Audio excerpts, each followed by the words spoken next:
La crise de 2008 a montré la résilience des banques dans le domaine de trade finance, puisqu'on a eu un mouvement à la fois d'effondrement des échanges mondiaux. On a vu que ce mouvement était corrélé à une baisse drastique de la disponibilité des lignes de trade finance.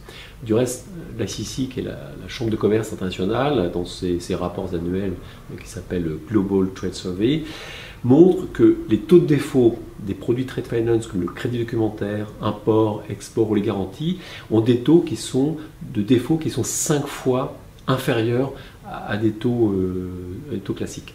Donc une activité à risque modéré, une activité aussi ce qu'on appelle autoliquidative, c'est-à-dire que la mise en place des financements dans le cadre de transactions trade finance sont remboursés par le produit de la vente. Donc les banques choisissent, c'est une activité spécifique, on sait ce qu'on finance.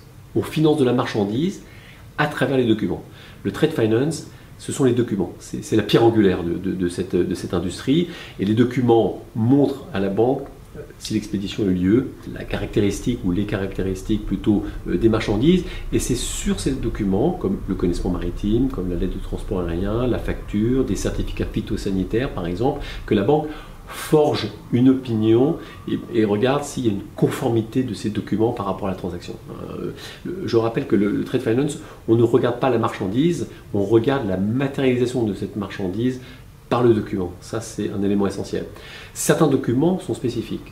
Je pense notamment au connaissement maritime, qui est à la fois l'attestation de prise en charge de la marchandise, à la fois la matérialisation du contrat du chargeur, mais enfin, c'est un titre représentatif de la propriété. C'est-à-dire que les banques, en quelque sorte, ont une espèce de droit c'est pas un droit de contrôle, mais ont un droit sur cette marchandise-là. C'est ça qui fait la force. Ce qui explique pourquoi, dans les rapports d'ICC, on voit que le trade finance, c'était vraiment une activité avec des taux de casse très très bas.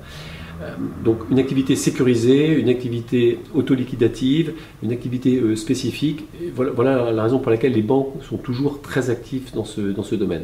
Néanmoins, on a des sujets qui sont beaucoup plus lourds aujourd'hui. On parle de la conformité, un dispositif de contrôle beaucoup plus important qu'il était il y a quelques années.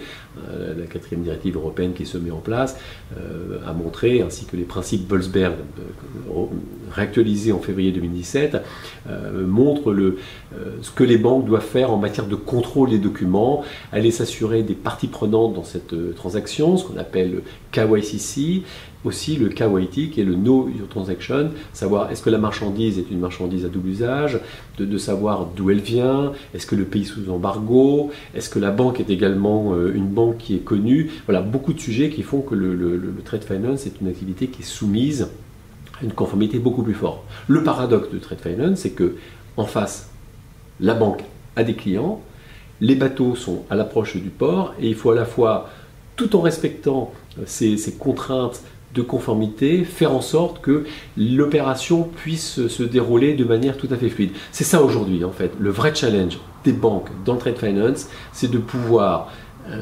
respecter ces obligations réglementaires tout en apportant cette fluidité qui est nécessaire au bon déroulement et au financement du commerce international.